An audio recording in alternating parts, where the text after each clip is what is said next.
السلام علیکم، میں ہوں نوید احمد، آپ دیکھ رہے ہیں احمد آفیشیل۔ 4 سال بعد شاندار واپسی، سرفراز احمد کی پرفارمنس نے مداحوں کے دل جیت لیے۔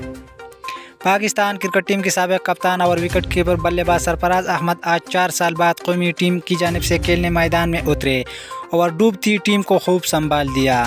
نیوزی لینڈ کے خلاف ٹیسٹ میچ میں پاکستان کی پہلی وکٹ صرف 12 رن کی مجموعی اسکور پر گری، جب عبداللہ شفیق 7 رن بنا کر چلتے بنے۔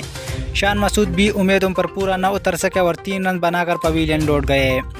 امام الحق بھی 24 رن بنا کر کیچ آؤٹ ہو گئے۔ سعود شکیل نے بھی 22 رن بنائے۔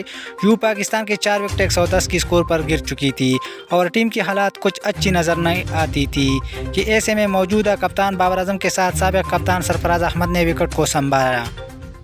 موجودہ اور سابق کپتان نے جب بلے گھمائے تو دن کے اختتام تک اسکور 285 تک پہنچا دیا۔ دونوں بلے بازوں کے درمیان اس وقت 185 رن کی پارٹنرشپ ہے۔ کپتان Babar Azam 145 score not out, Sarfaraz Ahmed 84 score not out پر کریز پر موجود ہے۔ قومی ٹیم کی جانب سے صرف ایک چھکا لگایا گیا جو کپتان بابر اعظم نے جوڑا ہے۔ بابر اعظم نے 13 جبکہ سرفراز احمد نے 9 چوکے لگائے ہیں۔